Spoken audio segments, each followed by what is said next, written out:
সব কথা তোমাকে জানাবো ভেবেছিলাম। কিনে এনেছিলাম আকাশি রঙের বিলেতি হাওয়াই চিঠি। সে চিঠির অক্ষরে অক্ষরে লেখা যেত, কেন তোমাকে এখনো চিঠি লেখার কথা ভাবি।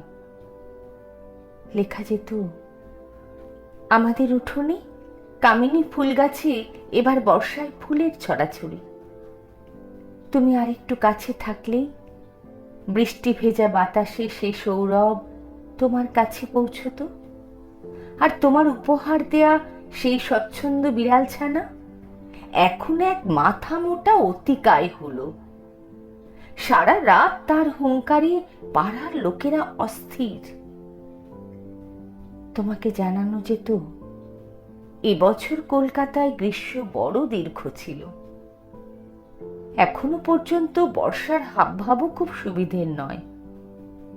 এদিকে কয়েক মাস আগে নিউ মার্কেট অর্ধেকের বেশি পুড়ে ছাই। আর 2 নম্বর হাওড়া ব্রিজ শেষ হওয়ার আগেই যে কোনো 2 নম্বরই জিনিসের মতো ঝুরঝুর করে ভেঙে পড়ছে। এদিকে এর মধ্যে আবার নির্বাচন এসে গেল, অথচ কে যে কোন দলে কার পক্ষে তা আজও জানা গেল না। কিন্তু এসব তোমাকে কেন জানাবো? এসব খবরে তোমার এখন কোনো প্রয়োজন নেই। অথচ এর থেকেও কি যেন তোমাকে জানানোর ছিল। কিছু একটা আছে, কিন্তু সেটা যে ঠিক কি পরিষ্কার করে আমি নিজেও বুঝতে পারছি না। টেবিলের এক পাশে কাচের কাগজ চাপার নিচে ধুলোয় বাতাসে বিবর্ণ হয়ে আসছে হাওয়াই চিঠি।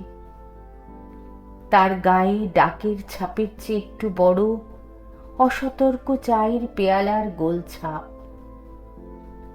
পাখার হাওয়ায় সারা দিন সারা রাত ফরফর করে ডানা ঝাপটায় সেই ঠিকানাবিহীন রঙিন ফাঁকা চিঠি।